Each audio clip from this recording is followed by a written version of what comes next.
Okay, shall we get started? No. Awesome. Thank you so much for joining us here today at the Climate, Energy, and Mining session. I'm very excited to be the moderator. My name is Farah. I'm currently building my ReFi project for helping companies, individuals understanding their personal carbon footprint informations.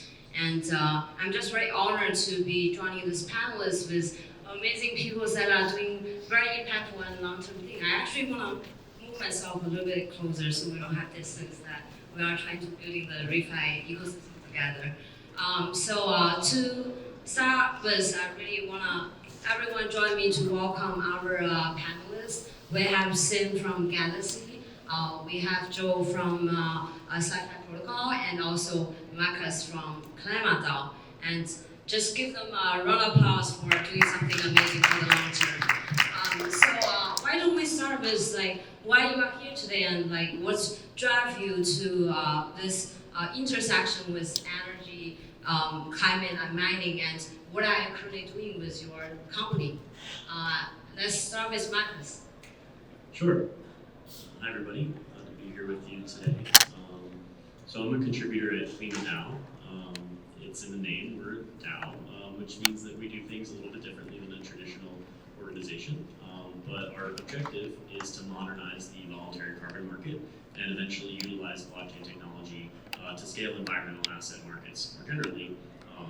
We're focused on carbon right now because it's sort of the most mature use case for this notion of an environmental asset or an ecosystem service credit, where basically people want to fund climate action, things like switching to renewable energy, using more efficient cook stoves or more efficient building designs, as well as directly removing carbon dioxide from the air using things like reforestation, mangrove planting, or even direct air capture, sucking the carbon dioxide out of the air and turning it into something more permanent to store. But right now, the market is really quite immature. It's been around for a couple of decades, but most of the transactions happen over the counter, meaning like you call a broker on the phone, and they send you an email, and you go back and forth for a few weeks, and maybe 2 or 3 months later, you actually get your credits in your hands, and you do something called retiring them, which is like consuming the underlying credit and claiming it for your own. I guess I'll stop there. We're really just trying to basically use the existing DeFi technologies like AMM, SushiSwap, etc., to bring liquidity to carbon markets and build a sort of robust ecosystem for consuming those credits on chain. Hey everyone, I'm Joe. I'm the founder of Sci-Fi Protocol. I'm also a member of ClimateDAO. So Sci-Fi is actually a Swahili word for clean and pure. So what we do is we are a climate fintech firm focusing on project financing, all the renewable energy asset in emerging market. For example, I've been doing renewable energy and also project finance for almost 12 years right now. I built my career here in the US. I also had a company in China before doing SaaS in renewable energy. One thing I figured is in order to solve the climate problem in general, we should figure out what is feasible, what is not. For example, I'm asking myself, okay, the solar financing market in the US is so mature. What about the emerging market? Do people actually care? Or do people just simply chasing for the cheapest solution for energy? So it's not only an energy access problem, but also how to channel those energy and resources into those markets. Not only need green energy, but also need energy to start with. Right? That's what we do. We channel, we financing all the solar wind project in those countries, and also we find people passionate about the environment, members of ClimateDAO and all those, already we saw a lot of the members in Web3 community care about the environment, how people can channel their energy, expertise, resources into real world asset, into real world impact. That's what we are fighting for. Hello everyone, my name is Simrit Deensa. I'm happy to be here, thank you for having me. So I work at Galaxy on the mining team. Our focus is across the mining industry on research, various different trends within the field, on lending. Basically, we work with miners to provide them financing against their ASICs or for any infrastructure collateral. In addition, we help out on the advisory side, where we guide different boards in terms of which direction they want to move towards on treasury management, on energy hedging, and making sure that they're following a sustainable path. The last thing is we are actually building our own proprietary mining site. So we're actively looking at different types of products that miners want and demand, and providing those solutions to miners in the long term. You know, I chose this team to really be a part of kind of the innovation and research in the mining realm, and how we can be leaders in the transition to sustainable energy. Love it. I just love how diversified the panelists' background is, and it's kind of like we all draw to this panel because of the passion in climate changes, and how we see the inefficiency in this market. And speaking about inefficiencies, probably a lot of audience here watched John Oliver's late night show a couple of weeks ago, how he was addressing the inefficiencies in the carbon market and how he was kind of scrutinizing on how players are not doing what they're supposed to do to deliver the environmental impact. So here I want to really ask all the panelists, like, how do you think the mainstream Web2 players in this market should behave, and how we as innovative leaders in this field should really help them to rethinking this market? I will start with Sid. Sure, so I'll focus this on how it kind of pertains to the Bitcoin mining industry. So for us at Galaxy, we were one of the founding members of the Bitcoin Mining Council. Now, as part of the founding, the definition of sustainable energy included renewables, nuclear, as well as carbon offsets. However, that has since changed, and now it's only renewables and nuclear energy. As a proprietary miner that we are, we actually do not use carbon offsets in any way. And you know, Bitcoin mining in general can help lead that transition away from carbon-based energy, that decarbonization transition, as well as focus on reducing emissions for the longer term. The thing with that, the beauty of the network and the beauty in the way that Bitcoin mining works is that it's a flexible load, meaning that you can ramp up and ramp down as needed.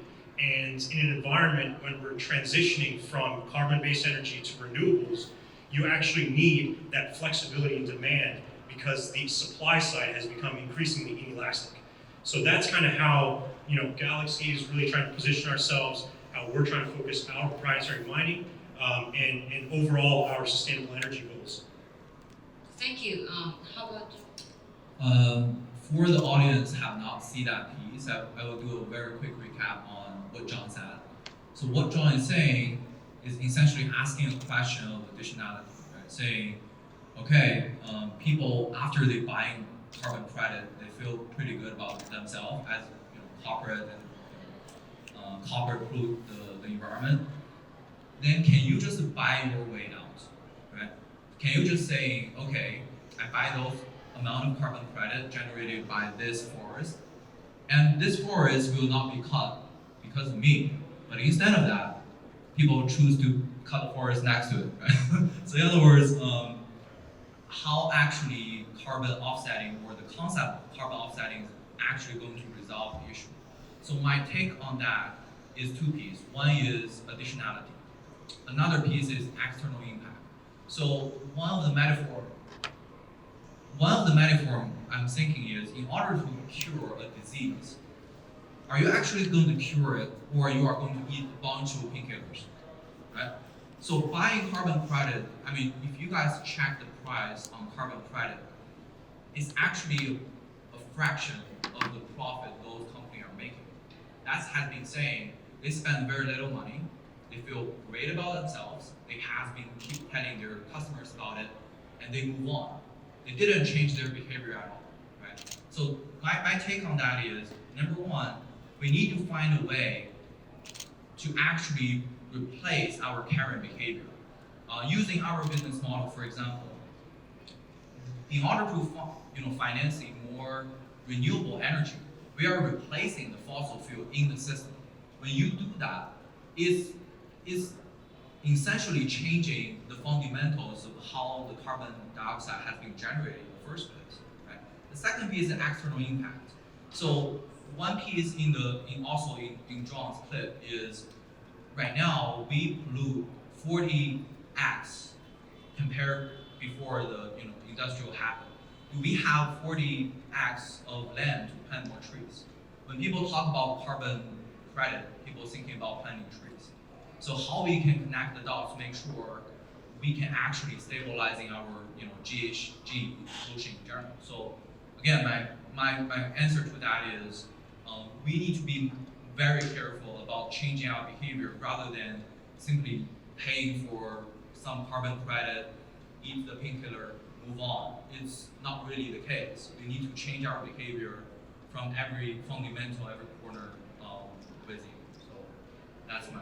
Yeah, I 100% agree on this. Consumer behavior changes is one of the fundamentals or the key focus for in order making really deliver this kind of long-term environmental impact. And I understand Marcus from his Web2 data award before for almost a decade, and you have coming from that kind of like data analytical background, like how do you feel like the data of carbon in terms of consistency as well as the transparency for us to really understanding what Joe mentioned about consumer behavior change?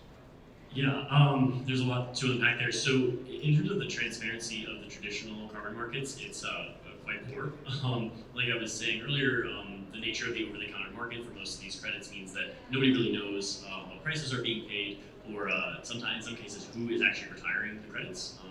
So there's this phenomenon where people will retire credits and leave the beneficiary, sort of the person who's going to receive the credit, blank. So we don't really know which companies are consuming that.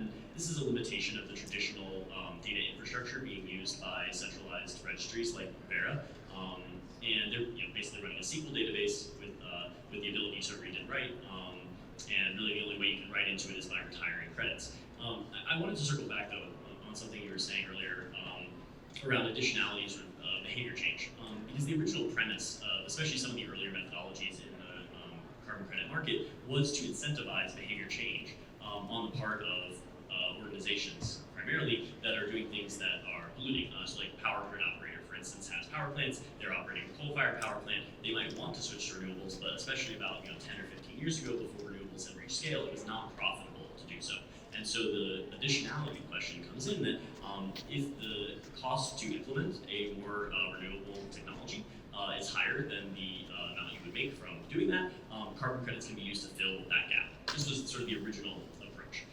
Nowadays we talk about planting trees because sort of the market has moved beyond some of the basic avoidance credits like installing renewables onto things like removals where you're planting trees or restoring mangroves, or some other activity that's going to net draw down. There's also technology-based avoidance. I was talking about earlier direct air capture, but these technologies are all very nascent. The current state of the market is quite small. We're talking like thousands of tons, whereas the Vera and Gold Standard traditional registries are mostly filled with avoidance credits, for either protecting things like rainforests or installing renewables or similar, and that's on the scale of hundreds of millions of tons. So there's really a massive scale-up required for the removal sector, and I do think that carbon credits as a financial technology have a role to play in funding the development of that removal market, but it is definitely not like a panacea. We need to see companies reducing their emissions as part of the greenhouse gas protocol or the science-based targets standard. They should be first reducing emissions where possible and only then consuming offsets or credits.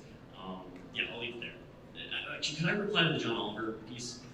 Of course. Because I just want to, he raises some valid criticisms, and I want to be honest about that there are problems in the current market. And in fact, our whole value proposition at Klima is that we think blockchain can offer a solution to some of those problems, most specifically on the demand side around the lack of transparency. The sort of frustration I have with the piece is that he doesn't point to any solutions to these problems. In fact, if anything, at the end of the piece, he sort of throws the whole thing under a bus by starting up his own fraudulent registry, which really, to me, is a very, it indicates that his research team didn't actually conduct much diligence on how the registry system is structured, because that's the whole point of these registries like Vera, is that they have a reputation, they have a board of scientists that review the methodologies that are submitted by the projects. So there's room for improvement, I would say, and he points to some legitimate issues, but there are also solutions on the horizon and even at hand to address some of those shortfalls. Yeah, speaking of rooms of improvements, I also want to mention about regulation. I think that's one of also very important in the carbon market space. And before I jump into the regulation piece, I also want to give us the last speakers a chance to really introduce himself and more importantly tell us, maybe share a little bit his background, why he's joined us here today at this panel. Thanks so much, Vera. I actually rode the electric bike all the way down from Midtown, so I'm super late, but it was a process of reducing some footprint getting here. My name is Max. I'm the founder and CEO of Carbonbase, and over the last 3 years, we've been very interested in applying technology, data science, and blockchain to sort of make a significant dent. I live currently in Hong Kong, so I focused on the Asian side. As you know, China is a big source of emissions, 27% of the global emissions. India is about 6.6%, bigger than all of continental Europe, Indonesia, Japan.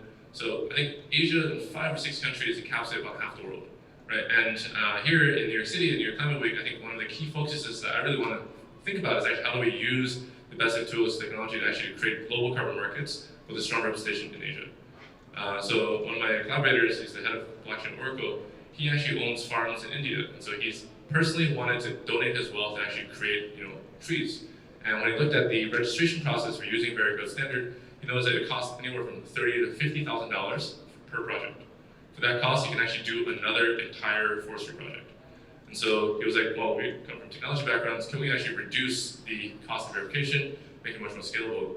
And living in Hong Kong for 11 years, I have had for several years, had a chance to actually be part of ecosystems. And recently I was appointed to be a board member of a virtual bank in Hong Kong.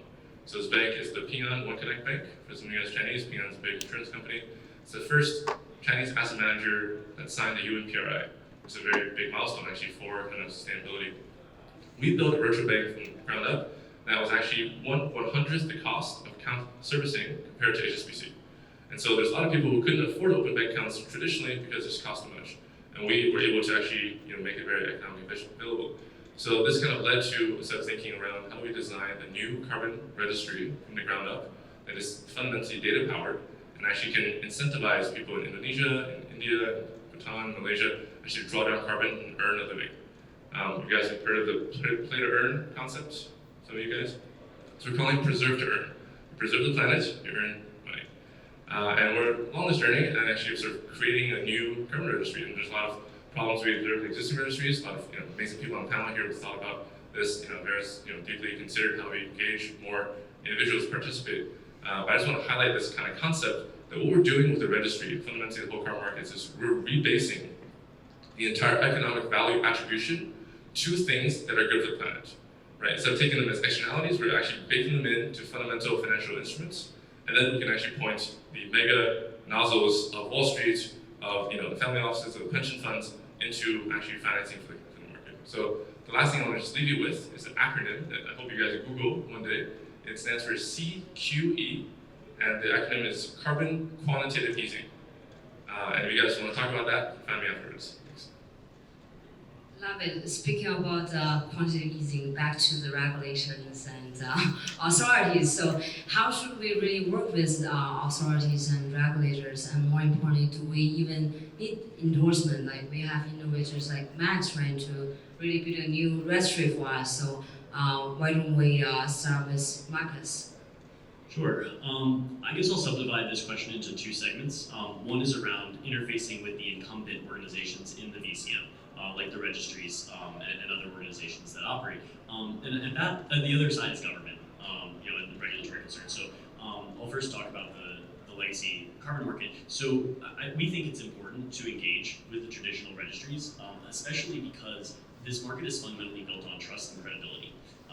It's going to take time for the new technologies that are coming online to establish the same level of trust and credibility with the existing buyers, or mostly large corporations, that Vera and Gold Standard and the like have established. So we're really trying to bridge the gap where we want to support the existing standards while we sort of nurture the development of new approaches. So right now, all the credits in the Clean Down Treasury are Vera issued credits, but over the next few months, our plan is to start integrating new credit types from Web3 native organizations like Regen Network and Nori. We're sort of evaluating these different approaches because there's a lot of different approaches, and actually telling which ones are solving the problem and which ones are not takes some time and diligence. And then, okay, on the regulatory side, so we've been engaging with lawmakers over the last few months. Most notably, we worked with Senators Lummis and Gillibrand on a draft of their bill to really start to crystallize some of the basic concepts around Web3 and crypto that will be required for more precise and targeted regulation down the line. So their bill is really more of a framework. It's probably not going to pass in its current form, but what's happening is little bits and pieces are being carved off and created into more specific legislation. Specifically, we provided input on the definition of a DAO. Originally, DAOs were defined as requiring an LLC in a US jurisdiction. We worked with them to help them understand that a lot of DAOs are global in nature. We have contributors from all over the world, and so having a more broad definition that you need to have some legal structure. You don't necessarily need to incorporate as an LLC in the US. We were able to get that language extended a bit. And yes, I think it's important to engage. I don't think we should be afraid of regulators. They want to learn, and so a big part of the onus is on us as the crypto community to go to Washington, to go to the centers of power throughout the world and evangelize for the technology and show off these real-world use cases that we're all working on. Yeah, I totally agree. I think like the beauty of Web3 is not replacing Web2, but it's creating the synergy between Web2 and Web3 and helping to improve the efficiency of the market. Joe, what's your opinion on this? I have a slightly different view with Marcus. So the first piece, I think we are on the same page, which on the current stage, we need to work with them. We need to get their endorsement or working within the framework to get the job done or get access to traditional corporate, which because to your point, trust and credit is everything in this market, right?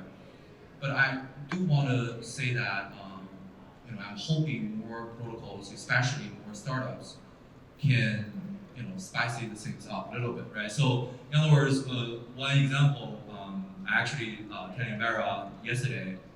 So this week is also the climate for UN, right? I was in one of the panel, which we have Vera, Gold Standard, all the and Car on the panel. They were talking about their ideas, innovations about blockchain. So after the panel, I asked a question for a representative for Go. I was saying, okay, I love your idea. Obviously, you guys are open to working with more blockchain-based technologies. Can you kind of tell me more what you are working on recently? This lady probably told me that, oh, we have a working group for 3.5 years. We're actively working on that. So what I heard is, okay, you guys have been talking about it for 3.5 years and you don't have an MVP even to launch or communicate over to the market. Right? That's why I'm thinking more competitions, for example, more startups or entrepreneurs like Max, when people having more methodologies and more different things, spicy things up, the market will be more and more aware of what's going on and also hoping to pushing the whole thing into a more real, more unbiased methodology everybody use, right? Yeah, that's my take. In other words, working with them, spicy things up a little bit. If they don't keep up, next 10 years, hopefully a new version will emerge. Yeah, it's definitely a slow progress. What do you think, Sin? Yeah, absolutely. I mean, I think it very much comes down to educating the general public as well as elected officials on, specifically with the mining realm, what Bitcoin mining is and how it can play into the general energy mix. For us, as we're part of the Bitcoin Mining Council, and we actively try and participate in educating the general public through research that we post online, through our Galaxy Brains podcast, through other forms of general communication with the public. And it ultimately comes down to, again, what is Bitcoin mining, how it can interact with the grid, and how it can lead the transition to renewables and sustainable energy. It all boils down again to the fact that Bitcoin mining is in itself a flexible load, which kind of going back to Marcus's point, these are very capital intensive projects. it's not easy to just shift over to a completely renewable environment. And given the intermittency of renewables, Bitcoin mining can ramp up during periods where there is superfluous energy and then ramp down when energy is needed to provide back to the general consumer. So, I think it ultimately boils down to, again, educating the public. How can we go out there and as leaders in the community interact with some of the regulators to really show what the innovation is? Yeah, I think education is really important for bringing awareness and also just for people to get to know and get the simple access to carbon market. And one of the initiatives I do with my startup is actually we create a carbon academy for helping not only consumers but also investors and all the stakeholders in the community understanding carbon market, understanding their carbon footprint. So speaking about education, I feel like for me it's very exciting. It's an opportunity for us to create a new chapter for this market, but also it comes with a lot of challenges. All the panelists have mentioned the regulation piece, the kind of like slow process, and also like a lot of people are not aware of certain information. So if you have to pick among all those like challenges and opportunities you have faced through your kind of like journey in carbon market, I want you to share like what is your biggest challenges and opportunities so far. And I will start with Max since you are doing a lot of stuff right now. Yeah, maybe just a quick comment on regulation. It's kind of controversial, but I love regulation. I'm such a big fan of regulation because this entire climate change market doesn't exist without regulation. Like, why would anyone want to pay extra except because they're forced to? So one of my other projects is we're building the sustainable Bitcoin protocol. So we're making large list miners in the United States carbon neutral with their energy usage. Like the White House publishing this particular bill, like this sort of announcement, is the best business development for us, right? Better than anyone else, like any marketing person. We joke actually in China where we work sometimes. The government actually is our best BD because President Xi's declaration of carbon neutrality as a country has forced every single person in China to think about carbon neutrality, and now it's become these three letters, right? These 太融合 now matters to 1.4 billion people. And so I think that actually what we need to do is we need to intelligently force and actually incentivize regulators and people who are actually driving this to increase, right, the strictness by which actually this market accelerates. And we see this in New York City. It's something really exciting happening right now. It's called Local Law 97. And it's going to force all the building managers to actually start paying for carbon to the tune of $260 a ton, which for the guys in carbon markets, that's a lot of money. And so to me, I think what we want to do is actually to really create government policies. And so we're very lucky in Hong Kong, we hired the ESG director of the Hong Kong Central Bank actually to go and BD other central banks. We're going to go and convince the world central banks to start allocating a portion of their monetary policy making specifically on climate change. And I think that's going to create a generation of entrepreneurs who actually see that this is actually a pathway to supporting the planet, realizing their personal sort of philosophy on life, and also the sort of necessary transition we can go through. Yeah, absolutely. I think again the big challenge with kind of shifting over completely to the renewable side of things is, again, it's also just the capital intensive nature of these endeavors. Kind of going back to the education piece, there are companies out there, mining companies out there that are currently taking active efforts to not only reduce emissions but also transition and partner with renewables to co-locate and expand Bitcoin mining opportunities, and that would allow for more streamlined cash flows and a transition to that renewable. So one that Galaxy has partnered with is a firm called ACDC. They focus on co-locating with renewable energy providers that power their data centers. So providing that streamlined cash flow that makes it easier to have these large-scale investors, like you were mentioning, kind of the pension funds and the traditional Wall Street banks coming in and being able to actually funnel additional capital into this environment. I think that right now is the challenge in terms of that communication. You also have companies like Crusoe that are working on using flared gas emissions to power their overall operations. And again, this flared gas would otherwise be emitted into the environment with exponentially more harmful emissions than carbon dioxide. So it's things like that. It's those use cases that are challenging to communicate with the regulators, but again, also presents an opportunity because once it can catch on, it could lead that transition to the renewable side of things. First thing I want to say is I cannot agree with Max more. Regulator is always a friend. In the case of environmental protection in general. So one thing actually I want to offer to all the audience here is, have you guys think about solar, how much the price have been down since the very beginning of the technology? So since I started, the cost of building solar per kWh on basis went down about 87%. 87%, everyone. So in other words, right now we are talking about, oh, solar still more expensive than coal or still more expensive than natural gas. But think about, 6 years later, 10 years later, solar are so expensive. That's even impossible if the government is not incentivized, creating incentivized program for those.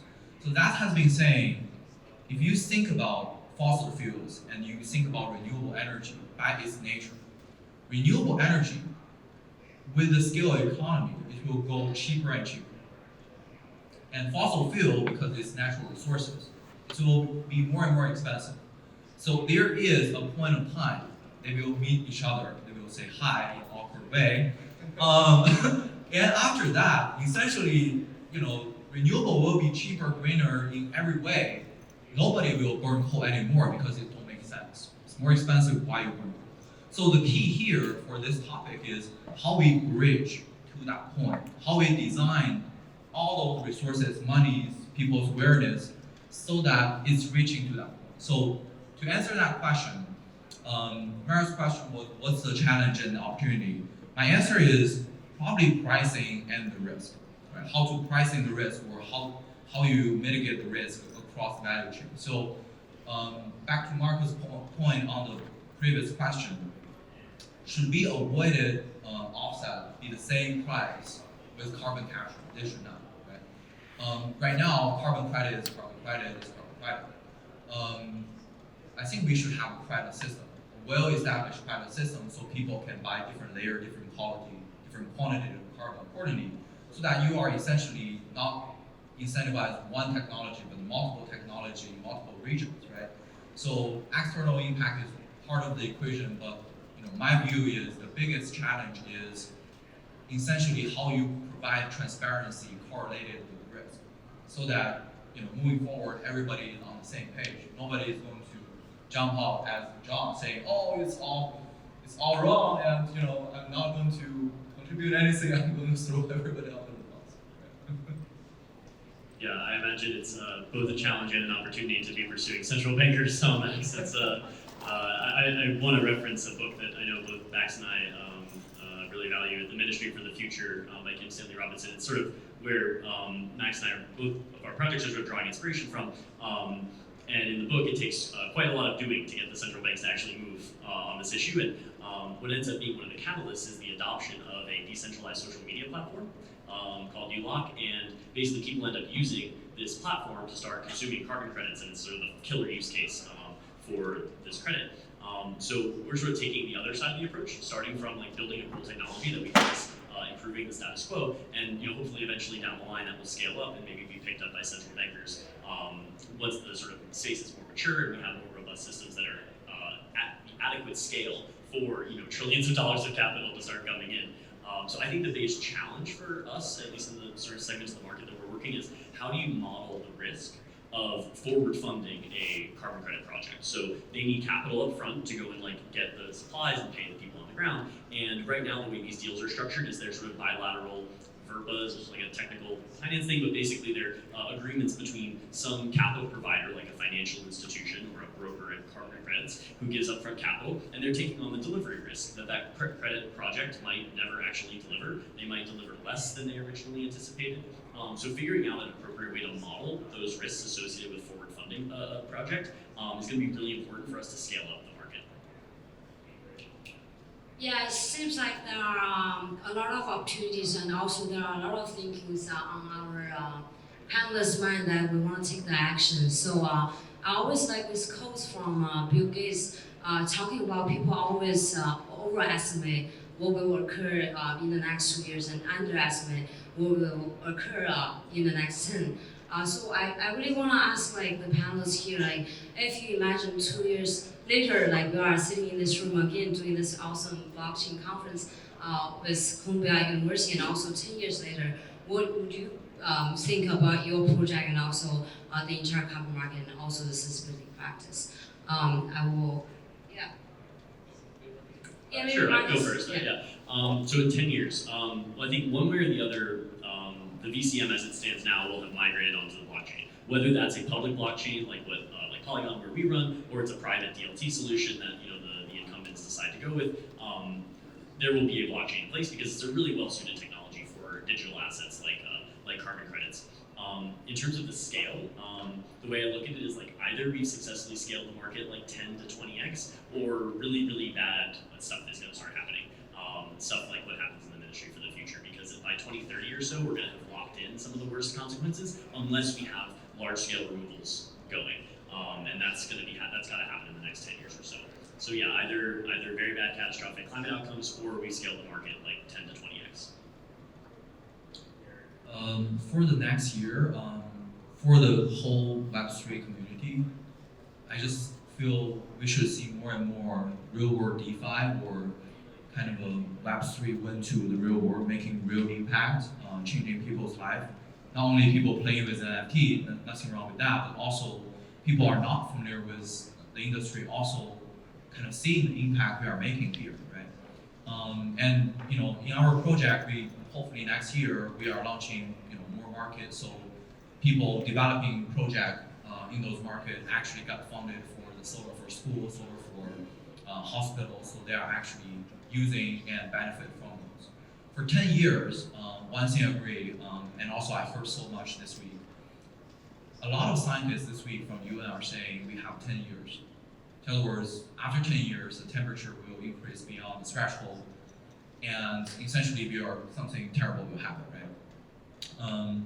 My view on that is, I feel, human race has been talking about that for a long time. There will be one day everything went down, everything burned, big flop. It's never happened because we collectively are smarter than we thought. We think, collectively are stupider, but not really. There are enough smart people in the population actually are figuring a lot of innovative way to do that. So my vision is, my view is more optimistic. I feel we can avoid that, and more importantly, I feel 10 years later, we will not be sitting here talking about, this very topic, because it's part of our nature, part of the community, part of the society. So we are talking about maybe moving to Mars or talking about something else, right? So yes, that's my view on what happened after 10, a decade later, and I'm extremely optimistic about it. Yeah, I think with regards to mining, I very much in the longer term love to see just more projects like AC/DC. Again, these guys are partnering with renewable energy generators that then power the data centers that they use to mine Bitcoin. And if you look at the broader grid and the stability of the grid, in particular in deregulated markets like ERCOT, introducing a lot of the intermittent renewable energy, it can provide some stress on the grid. It's not the same kind of standard fluid amount of energy that you're able to get, but obviously with the transition to renewables, we need to be able to maintain that standard and operate in an environment where there is the ability to kind of adjust demand flexibly so that it can cooperate with the supply side. So in the longer term, we'd love to see kind of additional projects where miners are partnering with some of the renewable energy generators to provide that additional stability to the overall grid and transition us away from carbon-based energy sources. Just like my company did. So I want to give you guys a few kind of like potential things that can happen, right? So the first is, we have a registry that's able to actually incorporate individual and collective action and just issue credits directly to people, individuals, on an account. And then the credits are off taken by the amazing DeFi protocols and ReFi protocols being built. And so you can earn a living economically by putting carbon in the ground as an individual and also as a company. And hopefully we employ like 100 million people around the world who earn a living through their actual decarbonization efforts. I think it's totally possible.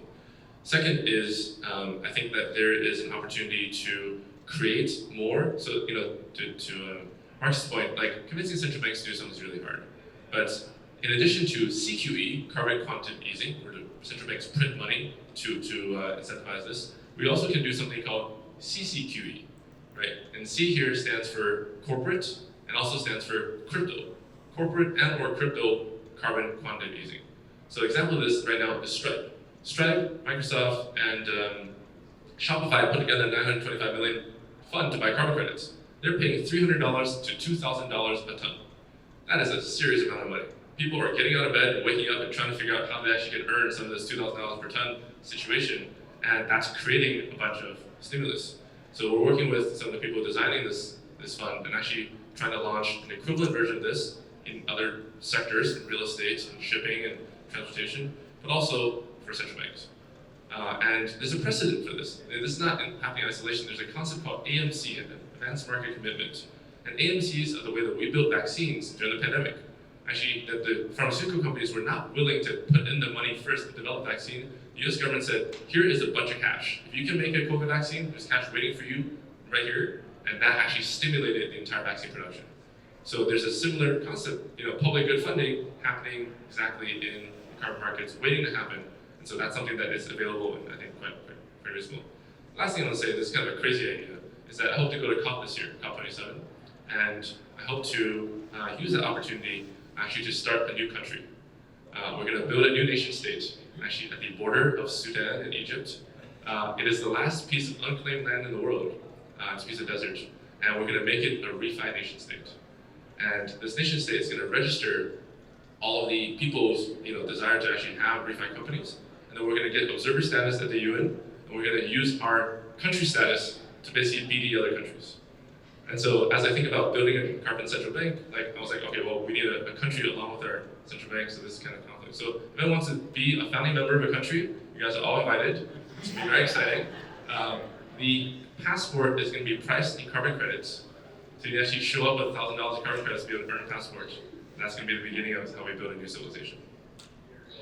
Sorry, we are running out of time. So please follow us on Twitter or LinkedIn, any sort of channels, because I think by the end of the day, we are all educators in this space, really helping people to understanding this market a little bit more. So if you have any questions, please get connected with any of us. I think sometimes I got frustrated when I was working in this space, figure how little people know about this space, but it's just fascinating to find all the peers of people here that are willing to devote and get committed to this area. So I really want to shout out to all the people who care about climate also by starting doing smaller things like attending these sessions. And I hope after this session you can educate more people around you and getting them to get to know more about this space.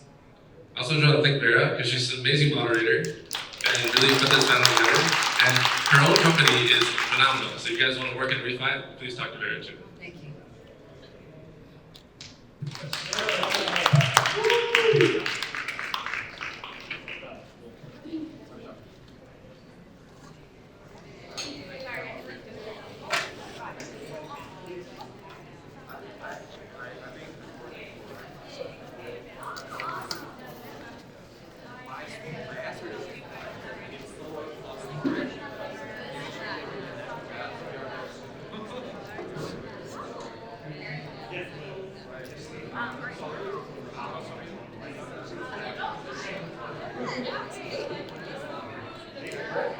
Yeah.